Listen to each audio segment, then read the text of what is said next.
W, Radio Avenue Web, la web radio consacrée à l'actualité citoyenne de la Côte d'Ivoire. Bonjour à tous et bonjour à toutes, heureux de vous retrouver pour la 75e fois pour notre rendez-vous hebdomadaire.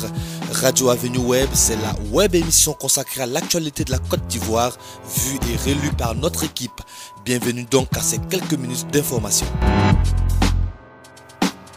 http://avenue225.com Israël Yoruba. C'est avec beaucoup de plaisir que nous allons accueillir dans quelques instants le retour de Miss Revue de Presse. Cynthia Eligé sera là donc pour nous dire ce qu'elle a lu et retenu dans la presse étrangère au sujet de la Côte d'Ivoire.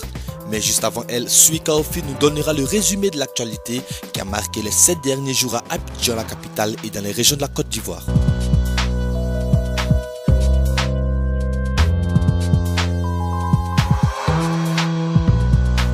Puis dans la deuxième partie de cette 75e web émission, on parlera d'indemnisation.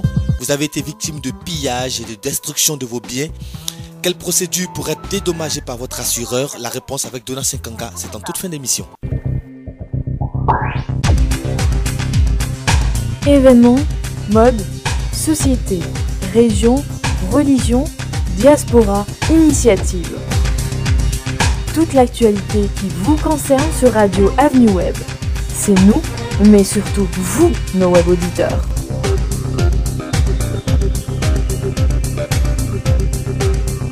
www.avenue225.com.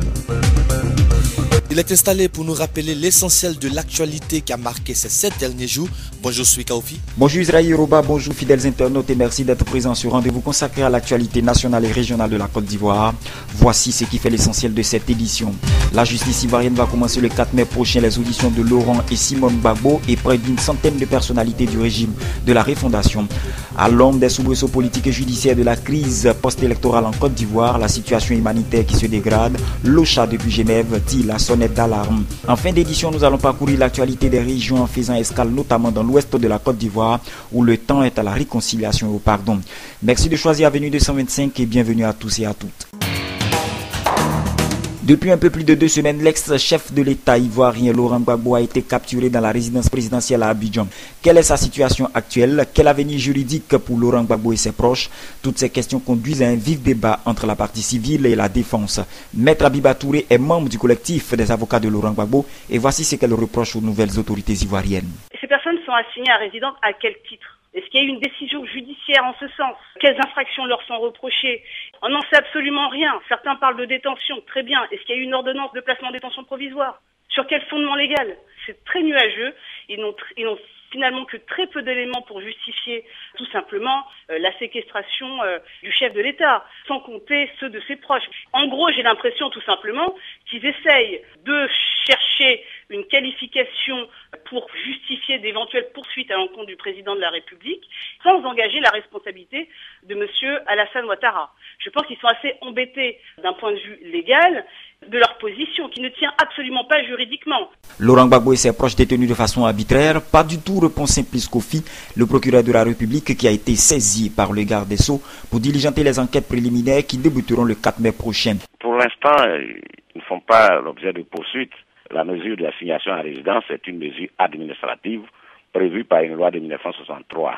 Ils ne sont pas sous contrôle judiciaire actuellement. Et ils vont participer à ces enquêtes comme toute personne susceptible de fournir des renseignements au cours d'une enquête préliminaire.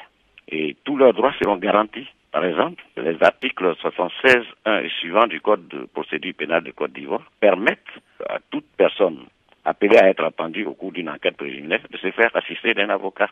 Nous avons déjà rédigé des correspondances que nous avons adressées à M. Laurent Gbagbo et autres qui sont assignés à résidence. Donc l'assignation à résidence n'a rien à voir avec la procédure d'enquête préliminaire ouverte par le parquet. Notons que pour des questions de sécurité, les auditions se feront sur les sites où les personnes interpellées sont assignées à résidence. À l'ombre des soubresauts politiques et judiciaires de la crise post-électorale ivoirienne, la situation humanitaire qui se dégage chaque jour un peu plus. La coordination humanitaire de l'ONU, OCHA, tire la sonnette d'alarme depuis Genève et insiste pour que la Côte d'Ivoire ne soit pas oubliée. Elisabeth Biggs est la porte-parole d'OCHA et elle dresse un état des lieux de la mobilisation humanitaire. On a un triangle Zouane-Hounienne, Tout-le-Pleu et Blot-le-Quin, qui est une zone totalement sinistrée, qui est considérée comme une des priorités des interventions des humanitaires. La plupart des villes et des villages dans ce triangle ont été désertés. Les personnes se sont réfugiées dans la brousse ou au Libéria, et ces villages, avec les personnes qui restent, ont visiblement besoin très vite d'aide dans le domaine de l'eau et de la santé et de la nourriture. Donc les milices qui restent dans la zone continuent les actes de violence et ça terrorise la population qui est réfugiée dans cette brousse, et ces personnes ont besoin de soins médicaux. Il y a un programme de clinique mobile qui a été fait pour les aider sur place. Il y a également la présence d'engins non explosés pour lequel actuellement certaines agences sont en train de, et notamment l'ONUCI, est en train de nettoyer le terrain. Donc une situation loin d'être réglée, des besoins humanitaires immenses, et il nous manque 80% du financement. Et sans cet argent, on ne pourra pas continuer à aider ces populations. Sur les 160 millions demandés, nous n'avons reçu que 20%. À présent, la page consacrée à l'actualité de nos régions qui s'ouvre avec la cité de Bonon, où le conseiller du Premier ministre chargé des Affaires sociales était en tournée de sensibilisation. Zorobe Michel, au cours de sa tournée, a prêché le pardon, et rien que le pardon entre les fils et les filles de la région de la Maraoué. Voici l'essence de son message aux populations de Bonon. Nous demandons à tous ceux qui avaient été torturés, qui avaient été blessés dans leur chair hier, qu'ils pardonnent et qu'ils se réconcilient, parce que nous sommes les enfants de ce même pays et que nous devons réapprendre à vivre ensemble.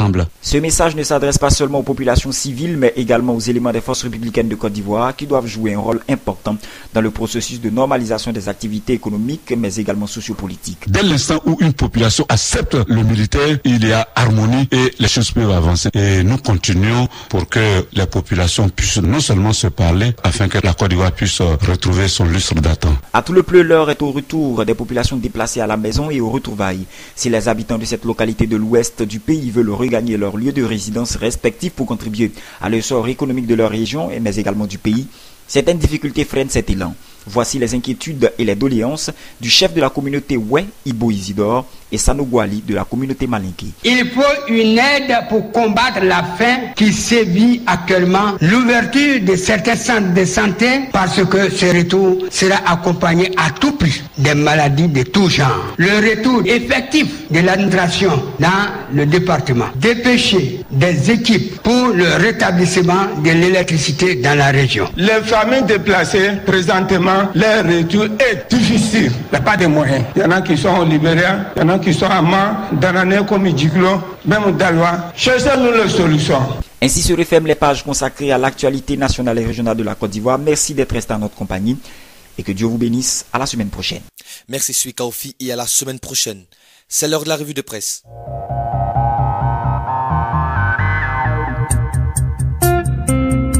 Ivoire Buzz, la revue de presse internationale sur la Côte d'Ivoire. Cynthia Elidjé, Israël Yoruba.